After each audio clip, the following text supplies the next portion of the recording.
I'm in Prospect Park. Nope. No, where am I? I got off at Prospect Park. We're in Crown Heights. Crown Heights. Oh, okay. Well, the train stop was Prospect Park, so I figured I'm in Prospect Park. Brooklyn. Oh, where do you want to turn? Let's go down here. All right. I'm with filmmaker, comedian, podcaster, And dad, dog owner. Dog owner and dog walker, but not pro dog walker. He's just walking his own dog. Ryan Beck. What's up, Marcus? Hello, everybody. Dude, it's so good to get you on the pod. I've been wanting, ever since when I had an idea to do this podcast, I made a list of people I wanted on there. Top 5. Top 5. Top 5. Well, we've been trying to get this pinned down for a while. Yes, we have. And now it's just started to rain, so this is great.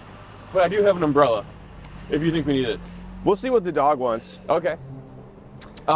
Your film, A Few Days Home in Johnson County, won an award for the best comedic short. Best comedic short in Kansas City. I did several other film festivals. That's so cool. Man, I had a great time making it, but I'm going to I just finished a script for a feature. Oh, wow. Yeah, I'll tell you about it. All right. But not now, I mean. Oh, okay.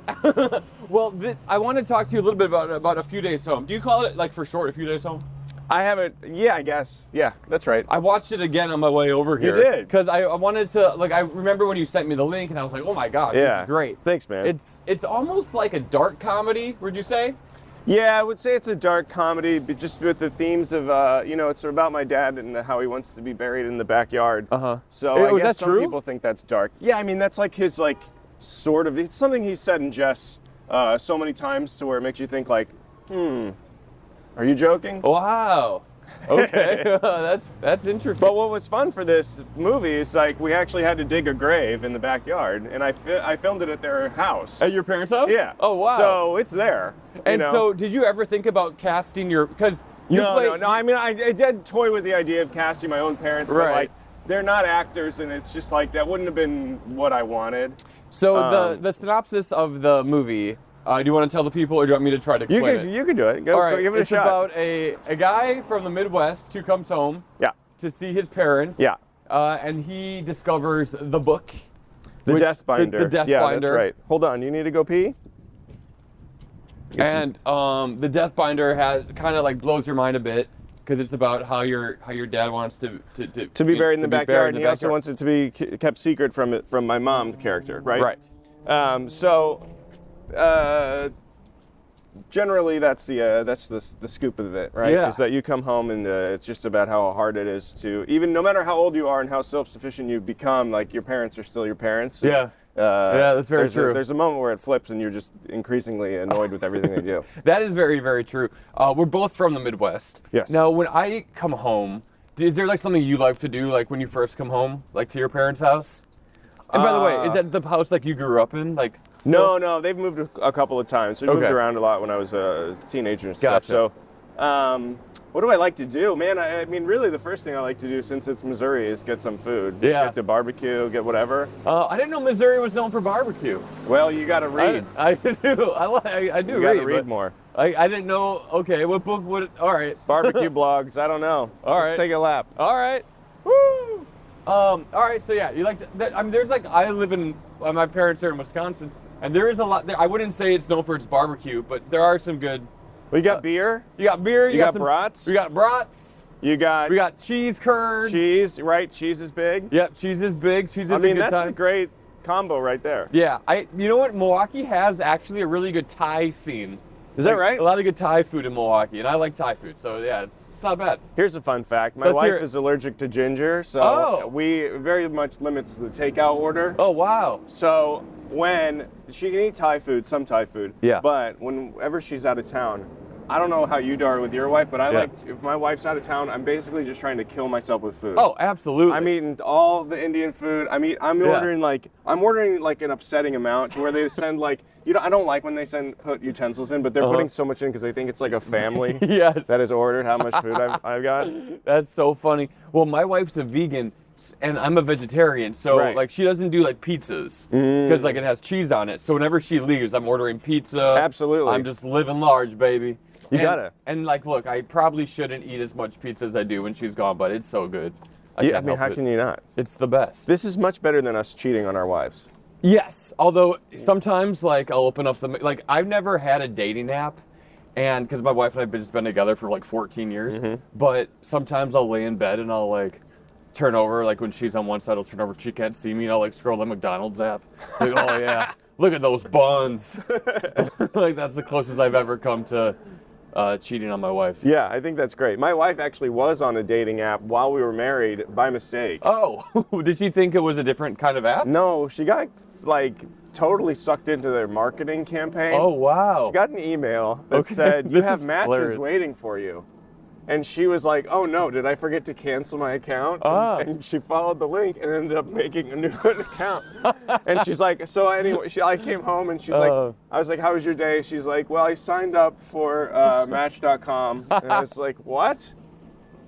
That's really funny. Yeah. That's nice that she told you about it at least. Well, it was just a laughable thing at that point. I think, you know, if she didn't tell me and found some other matches, I don't know. it would be very awkward if you came home and you're like on her phone, like, wait, you have Match.com app? Like, what's that all about? I thought we were good, girl. Yeah, that's one way to find out.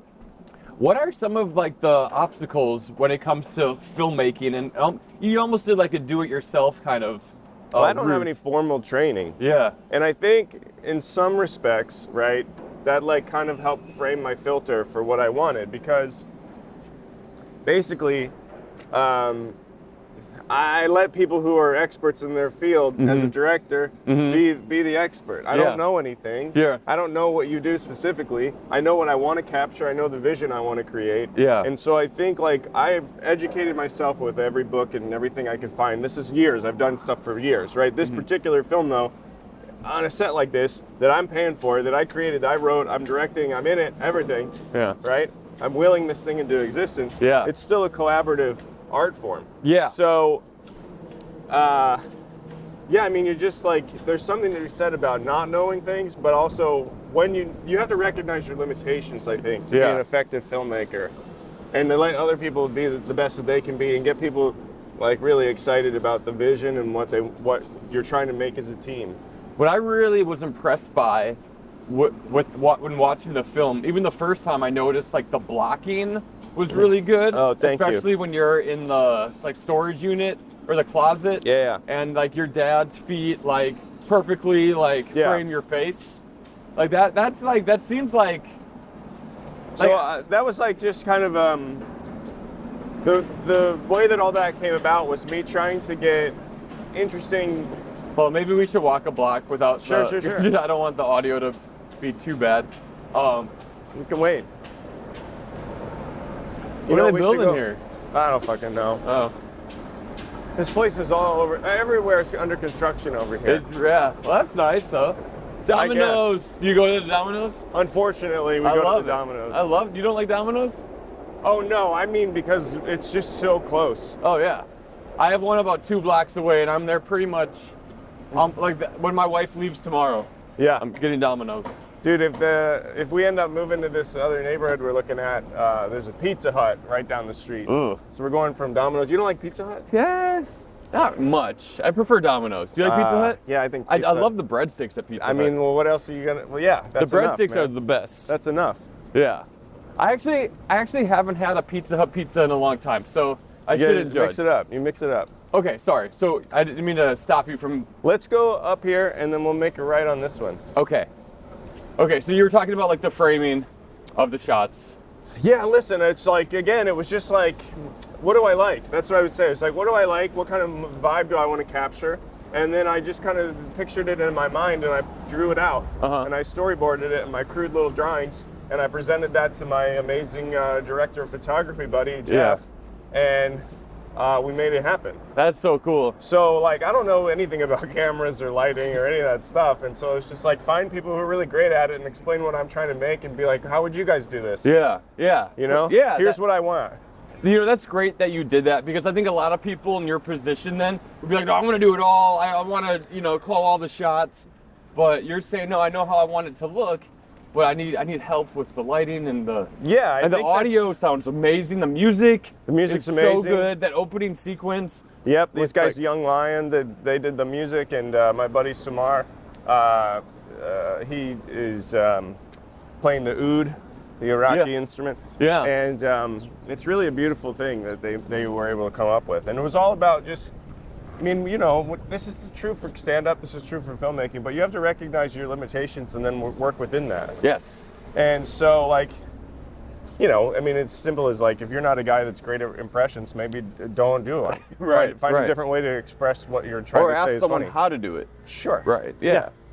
That is. Now, the film's about 12 minutes? Is that 14 right? minutes and 10 seconds, including the credits. Okay. So, what, like, when you make a film like this, what is, like, the goal? To do festivals, to win awards, to then, like, well, your that's name an out interesting there? thing, right? That's an interesting thing to say. What is the goal? Because, and listen, Marcus, I've reached my most insufferable form. Oh. This is me, super chill now. Oh yeah. You know me as like kind of a high-strung go-getter, but Yeah. I'm super chill now. I love it. And I love the new you, but I like the old you too. Just like, well, thank you, I love you too. But here's what it is. It's like, what's the goal? What's the goal with any piece of art? It's like to express yourself, Yeah. and to tell yourself, and that's got to be enough, right? Great. The making of it and the putting it out and wanting to share it is the ultimate goal. Right. The benefits that could come from that to help me make more things and make more things with ease. Yeah. Since I did all of this just aggressively, independently. Sure. Yeah. Is to show off what I can do, show off my vision, show off the way that I express myself, to submit to festivals so you can do that and make connections with other artists and stuff to help grow things like that. I was really fortunate to get into a lot of the festivals, to win a few awards, for it to be like recognized and thought as pretty cool. Yeah. Yeah. And so that's all really great. Especially for like a first time too, right? Absolutely. First official time, right? I've made a lot of sketches and done a lot of things throughout my stand-up career, but this is like a new venture, is what it felt like. Cool. So, yeah, I think if you have like a specific goal in mind, and I know this from just being a stand-up for so long, it never really works out specifically the way that you want. So I'm trying to really allow myself the space to just create and let things be as they are. Like obviously you have, you know, the goal for the feature that I wrote is not to win an Academy Award, but if that's a benefit of that, great. Not so You know, bad. I'm not going to turn it down. No. But it's like the goal isn't what the audience thinks. It's for me to make tell the story that I want the most. I love that answer because that's such a selfless response, because you're not trying to make a ton of money. You're not trying. Well, I think it's the only mentally healthy response. Oh, thank you. I really do. I think it's the only mentally healthy response that you can have, because if you want anything, and you're asking too much of the art. Yeah. We know so many amazing artists who have side jobs and whatever else. It doesn't mean anything about their art. No, not at all. Yeah. It means about the state of the world. Right. But if you're living your life in any way to support what you love to do, I think that's really noble and really fun and great. Yeah, I would. Even if you have to clean up something gross to make money so you can do your pottery or whatever. I think, sometimes those something gross. We're gonna go this way. Yeah. I think when you think of sometimes I'll do a corporate show or something, and it's not a show I want to do, but the money's good. And then doing those gigs allow me to do the gigs that don't pay as well, but are the most fun. Yeah, that's exactly right. Yeah. You just and you've come to a place where you are able to have your art support you, and that helps you create more. Yeah. And that's like you obviously want more. And so do I. Yeah. But you have to really recognize how great it is to be in this position right now, and how lucky and how much hard work it's taken to get to just this part. Yeah. Before you get to the next tier where maybe you feel more secure in the art's ability and your ability to support yourself. Man, you have such a good head on your shoulders. I told you I've reached my most insufferable form. I love it though. I mean, you must meditate or something, right? No. You don't? I don't either. Conventional meditation just puts me to sleep. Yeah. I can't do it. Yeah. I just try to be mindful, of what I'm doing, and try to be present. And bringing the dog up, we thought this would be a great bit. It's great. I love it. She's stopping us to sniff. She's so cute. She's probably eating a lot of chicken. Yeah, Lily's the greatest. Can we get a shot of Lily for the people? Absolutely. Lil, say hi to everybody. Hi, Lil. Oh, she's adorable. She's a good girl. Now, was this your dog or your wife's dog? Or? My wife and I adopted Lily together in 2017. Okay. So she's getting a little white in the face, and I'm not going to be so chill when that happens. Oh yeah. Well, we don't have to talk about that. Oh, that's fine. It happens to everything, you know. Yeah. We have. Sorry, I made it. Are we turning? Where do you want to go? Would you like to turn? No, I don't care. We can go anywhere you want. I don't know this area at all. Let's just keep going up. I love it. And then we'll turn, and then, you know. All right. This is just a quieter area. This is really sweet. Like, I got off the train here, and I had been to your apartment before, because we actually filmed a sketch outside your apartment. Yeah, it did pretty well for you, didn't it? It did, yeah. Got over 100,000 views, I think, which is nice. And you know, thanks again for doing that. Sure. And you know, I'm one of those guys that after I post something on social media, I'm too worried about the views and engagement, and it seems like I should just put it out there, just be happy with putting out a piece of content.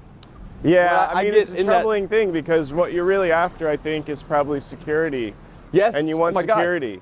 God. And so then you can get wrapped up in the minutia of like getting followers and stuff, because in a lot of ways, gaining a large following gives you a lot more security. It does, because then you're gonna have like your calendar is gonna be easier to fill out. Yeah, exactly. And it's like it's so wild. And so then, you know, when the goal is to make your calendar easier to fill out, you start to look at all the analytics and data and steps and this kind of stuff, and then you start putting pressure on yourself to do things that maybe are a little inconsistent with what you actually want to do artistically. Yeah. And if you can recognize that and just make things that I think you really do a great job of. I don't know. You make what you want, and that's really admirable. Oh, and thanks. also, a lot of that is really performs great on the internet. Yeah, some of it does pretty good. So this is all great. Yeah, I mean, I think, you know, I like even before social media. You know, I went to film school. Sure. I love making content. I love making videos. When I was in high school, I bought an eMac so I could edit videos on iMovie. Oh. And, you know, one of those big, like, remember those guys? And so I've always been fascinated with videos and film and content. Well, I guess not really content, because content wasn't really a thing until recently. No. But always been fascinated with, you know, telling stories and narratives and arches and just like, you know. And I think it kind of now in my stand-up has been a very good, like very reflective of that, because I've been doing more storytelling. Yeah, I mean, I think that's great that you can find a way to meld all of your talents. And I think that's the thing that we all want to happen immediately, but I think when you live your life as a creative person, you know, it just takes a long time to really get the most out of every single thing and be able to do that a lot. Some people are really natural athletes and just seem to hit the ground running, and that's fine. Great for them. The algorithm just loves them. Fine. Yeah. But you got to just recognize what you do and give yourself the space to grow. Yeah. I think that's very true. It super sucks. We all want to be rich and famous immediately because it feels like that'd be a lot easier. Yeah. But let's take a lap. All right. You know, my point is like, the grass is always greener, because let's say that you had one thing that really popped off and it was just the absolute biggest thing ever, but you didn't really enjoy it. Right. Then you got to do 10 more of them. Yeah. Maybe you got to do that for the rest of your life. Yeah, that's true. Know. Yeah. I don't know. I bet you that happens. Some people you think the are Baja Men enjoy singing "Who Let the Dogs Out" now? Probably. Well, probably not. I mean, I don't know how much. Maybe. Depends how much money they're making. But I see what you're saying. Yeah. You know. I hear you. Urkel ruined that guy's career. Urkel? Urkel, the character, ruined. Oh, Jaleel White. Jaleel White. He wants to do like serious comedies and serious romantic roles. Yeah. And stuff. And it's just like, it's hard, man. So hard. Yeah, it's very true. Very true. But he's very lucky, I think, to have that. Like, he's, you know, iconic forever at least. And hopefully he's making money off that show still. Who knows? Maybe, I don't know. Who knows? I just mean, it's hard to speculate about what you know, you're never really going to know what's best for you. Oh, I thought this was a gumball machine at first. That's glance. A blender, Marcus. Yeah, but it has the good colors. That's a blender in the trash. I wouldn't. Have you ever, found anything on the street and brought it back to your apartment? Yeah, but never a blender. Right, yeah. I guess that's true. Nothing that I'm going to eat out of. Yeah. What is this? This is an interesting post here. Yeah, this looks like, are these ads for drugs, or what are these? It looks like it. Yeah. Cannabis. Dang. All right. Well, maybe this is maybe that's like the new. But it's not for kids. No, it looks like it. It is funny how they do market the drugs to look like it's candy. Yeah, of course it is. Of course. And the same with like the vape people being like on like Capitol Hill being like, hey, we don't market it to kids, and it's like, why is this called Powder Puff Girls' favorite flavor? Right. They're like Sour Patch Kid, like something It's wild. Now you are a dad. Paw Patrol's favorite vape. Speaking of Paw Patrol, you are a dad. I am, yeah. You have Jerry. A beautiful little boy. He's 3.5? No, he's 2.5. 2.5. 2.5. Okay. 2.5, 2.25, whatever it is. How has having a child, has that all like changed the way you see your comedy? Have you, from your being a new dad? Yeah. Does it open up different like perspectives that you didn't have before? It's definitely changed my life in every way. Yeah. There's a part of you that mourns your old life. And the freedom that you had. Yeah. But also, I think the one that I have now is significantly better than it's ever been. Oh, yeah. So the way that, like, I think if I didn't have my son, maybe I'm not here talking to you about how you just need to do whatever you can with your life to continue your art. Right. Although I do think that's like the only healthy perspective, really. Yes. I think without my son, maybe I'd be putting more pressure on certain aspects of myself or that, to do different things out of it. So I think overall I've got a healthier perspective about just taking care of your business, because your life is bigger than any of the silly stuff we get wrapped up in. And does it give you... We're gonna get some barks here. Hey, relax, huh? That's a very honest answer. Do you feel like you have... I'm nothing but honest, Marcus. I know, you're a very honest guy. Do you have a lot of pressure, you feel like, having a kid to, like, to make more money, to get more, like, financially stable? Because as a comedian, as an artist, every month is different. You know what I mean? You could have, right. I mean, certainly, I want to... I'm finding a lot out about what I need versus what I want. Oh, okay. And I think that's like a really important thing to discover. Obviously, I think I would really prefer not to discover that in like the hardest way possible. Right. But yeah, man, I don't know. I think like certainly there's added pressure, but also he loves me. My sole job is cute. He's a great kid. Yeah. But my real job is to just like, if I have a problem, to not let him know about it. Right. Let him have a healthy, happy environment to grow up in. And so far, so good.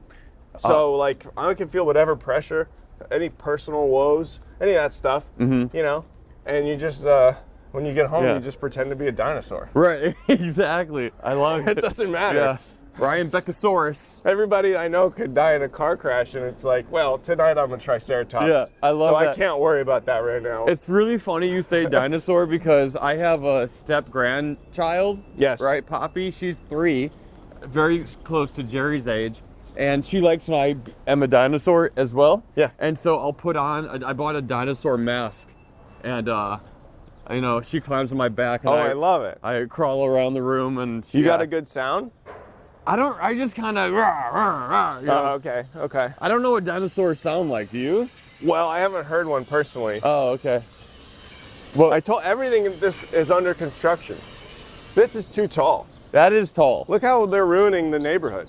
This is why, like, people just ignore city ordinances anyway. Nothing should be that tall in this neighborhood. Yeah, and it's like on an old historic building. It looks like they're gonna... Dude, it's not even straight. Should we tell them that it's not straight? You are correct. That's not straight. No, it is not. This is not a GoPro fisheye lens thing. No. It's leaning. No, yeah, that is not that. I would not live there. That's no good, man. No, but I do like this neighborhood. You walk by when I got off the Q train, all those like houses. It looks like actual houses on this one street. Yeah, it's nice down there. I'm not sure it's as nice up here, but it's nice down there. I mean, you're not that far from there. It's nice.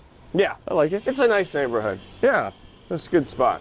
I was curious to know, because your stand-up, the first time I saw you at the Comedy Cellar, I was like, is this guy just riffing? it seems like it seems like you're so conversational in your stand-up, and I really love that style. I think Joe List is really good at that. I think Nate Bargatze's like a pro at that, but you also have this. Thank you for mentioning me with those two great comedians. Well, I think it's really true because, you know, you had like this bit. I remember the first, maybe not the first bit I heard from you, but one of them was about like a remote control and like your wife wanting the remote. Yeah. You know, did you know this bit I'm referring? Not really. I don't remember. Okay, but it was really funny. Thank you. And I was like, man, this is such a good bit, but it doesn't sound like he started his set yet because I was so used to people. It's possible that I didn't. I definitely do like talk a little bit. But, okay. But I will say it is a goal of mine when I hit the stage to commune with the audience and to be conversational because ultimately, like that is what I feel that I want to do in my stand-up is to have, you know, it's a one-sided conversation, but I want it to feel welcoming and warm and that everybody feels like they're having fun and that they there's a reason they got a sitter. You're right. You know, I don't really enjoy, at least in my performance. Sometimes like watching things is okay like this, but to really have like this like wall up between the audience and you to put on a show like that. It's not really like my strong suit. And so like I was saying earlier about recognizing your limitations, it's like, man, I'm really, people seem to like talking to me. Yeah. So I should do that. Yeah. And let me tell you about my family and my thoughts and my opinions on this and how I think about life. I think that's great because you're very, you know, I think everyone who sees you on stage, you kind of remind them of someone. You know? Yeah, I get that a lot. Do you? Yeah. But I think that's a good thing because I get that a lot, but also, can I tell you this thing? Please. So I had like, speaking of like doing what you have to do is necessary, I did a cruise. And what line did you go on? It was MSC. Oh, cool. Was this recently? Yeah. And it was this year, the beginning of this year. And I did this cruise and the shows were great. Yeah. Shows were actually really fun. Yeah. But this Italian guy, like, I think he speaks English as like his second, third language or whatever. He came up to me after the show. Show went really well. He liked it. He wants to talk to me because he liked it. And he goes, very casual.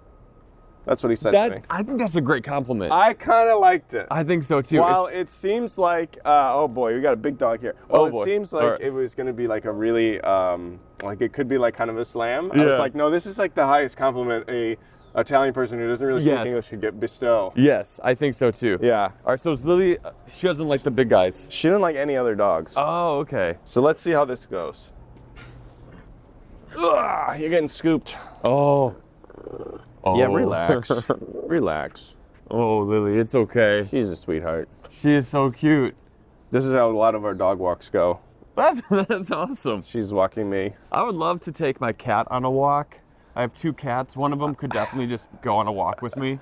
On a leash? Yeah, definitely on a leash. Yeah. Because I've seen it happen. I've seen a lady with a cat in a Barnes & Noble once in New York. And I was like, I didn't know you could do that. I've seen a guy with a rat on a leash on his shoulder. What? On the train. I also, one time, I almost ran into P.Diddy on the street. I was about as far away as I am to you. Really? Yeah. Well, I touched him once. Well, isn't he a murderer or something? Yeah, he's definitely did some bad stuff. We're finding out. I think it's good that we, well, you touched him, so. Well, he was walking in, this was 2004. Justin Timberlake was playing this performance at like the Rosemont.